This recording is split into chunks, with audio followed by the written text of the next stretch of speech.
The RTK and Triple K trucking night kicked off with our JB Auto Works Crown Vics roaring into turn number 1, with Brandon Bruner taking an early lead in his dark blue number 31.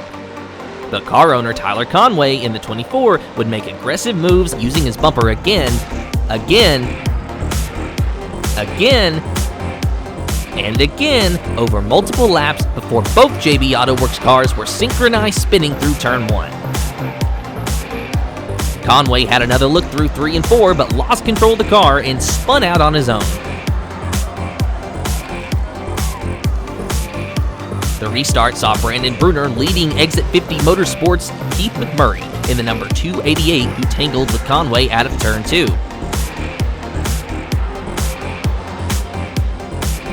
With the restart underway, it looked as though McMurray was looking for some payback, but those plans were thwarted when the 53 of Charles Davidson spun in front of them, bringing out the caution for the final time in a race that saw Brandon Bruner take his first win of the 2025 season. The RCR late model twin number 1 saw the 29 of Keith Helton take an early lead over the 1 of Zeke Shell, who would receive ongoing pressure from a hungry Brad Housewright. Outside the podium, 77-year-old Brad Teague was making moves in his brand new white number 3, passing the 05 of Lexi Arnold.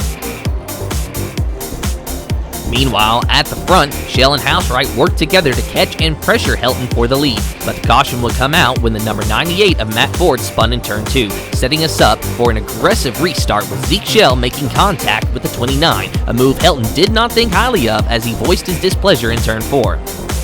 Try as he might, the defending champion of Helton would reach striking distance but have no choice but watch the number 1 of Zeke Shell take the checkered flag in his second win of 2025. Our Quality Heat and Air Mod 4s had an exciting start as Rocky Yates in the number 5 led, with Chris Ambergy and Kevin Canner making 3 wide moves on the outside from the start. The next lap spelled trouble for the number 5 of Yates as he lost power on the backstretch, surrendering the lead to the number 0 of John Fox. But another 3 wide move on the front stretch saw Chris Ambergy spin in turn 1 off the back of Ryan Griffin's number 48. Problems persisted for Rocky Yates on the restart as he would slow on the backstretch, allowing Canner and Ryan Griffin to overtake. But later, Griffin had problems of his own as he spun out on the front stretch. When the field came back to green, it was Kevin Canner taking the lead over John Fox and pulling away. Fox would suffer engine issues on lap 24, putting us under a red flag.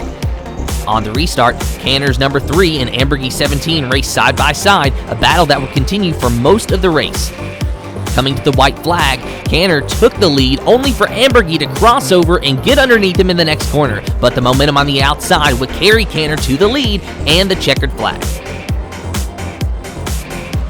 The herds mowing street stocks had Rob Austin fighting side by side with Joey Sykes as Daniel McMurray threw his hat into the ring with an aggressive move alongside the 22 that would see the exit 50 Motorsports driver take second as Rob Austin pulled away. Later, the battle for 4th got dicey with the number 71 of Ryan Lark and Mike Mays' number 30 navigating lap traffic, netting a position for Mays. Lark would fight back hard, but too hard as he made contact with the 30, spinning them both around.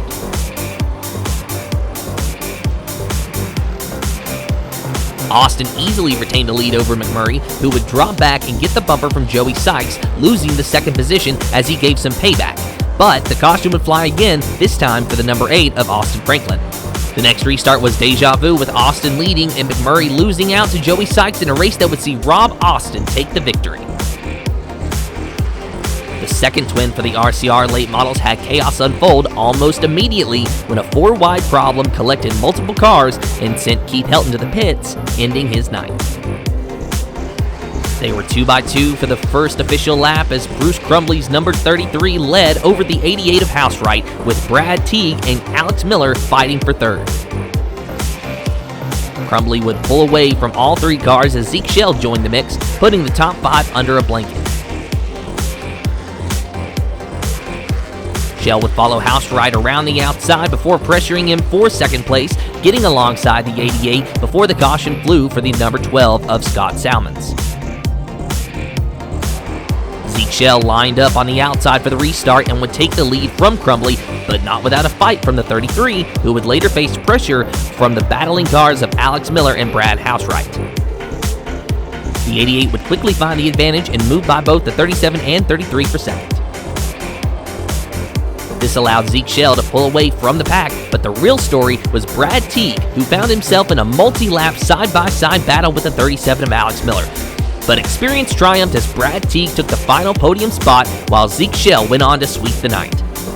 Dallas Morlock led our JB Towing Pier 4s on the first lap over Stephen Watts and the 57 of David Animal Trent, but the caution would fly soon after for the number 20 spinning and stopped in turn 2.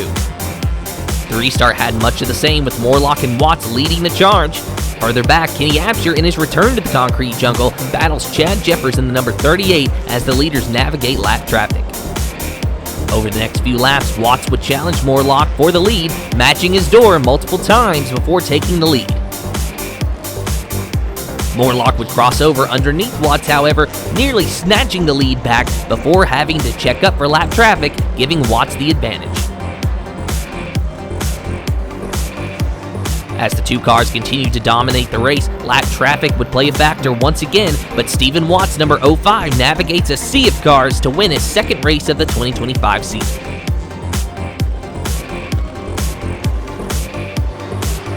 The Herds Mowing Super Street Race had our defending champion Greg Bohannon taking his smoking number 24 to the lead over Austin Walters, number 5. Outside the top 3 had Al Miller fighting returning competitor Alex Keith in the 98 for 4th. Soon allowing the number 37 of TJ O'Quinn to join the fight until the number 57 spun right in front of them, bringing out the caution. On the restart, Bohannon held the lead, but Walters stuck alongside the smoking 24 to challenge, as Al Miller fought with Alex Keith for 3rd, first using the bumper, then spinning to bring out another caution. Walters held on strong for the restart, sticking alongside Bohannon before sliding up the track and letting the 24 go. Marty Tennell quickly got to work, making up his lost time, but pushed a little too hard and spun again in turn 4.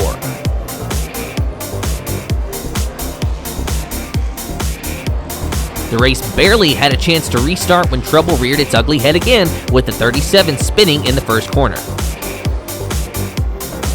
Austin Walters jumped the next restart, causing the field to check up for the caution, which in turn caused Marty Tennell to slam the back of the number 7 of Marty Robinson.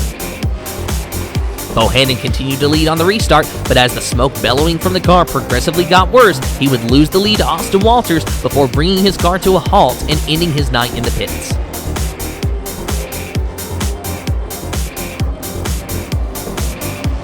The restart was messy, with Billy Walters spinning as the field stacked up in front of him. The next restart was smooth sailing, but after a few laps, Al Miller would spin out for the second time, putting us under caution.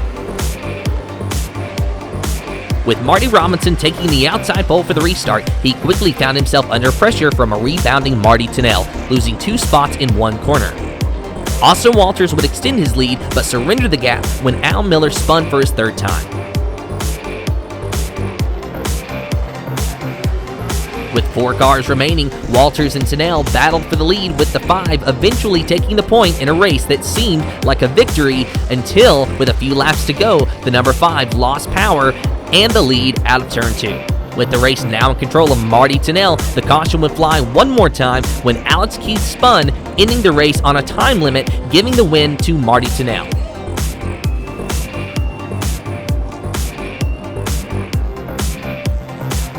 The JB Towing stock front-wheel drive had Roger Wright challenging our early title favorite Joshua Collins. The 42, however, would keep his cool and the lead, eventually pulling away to win his second race of 2025. Here are your full results for each division, and as always, thank you for supporting Kingsport Speedway and your local short track.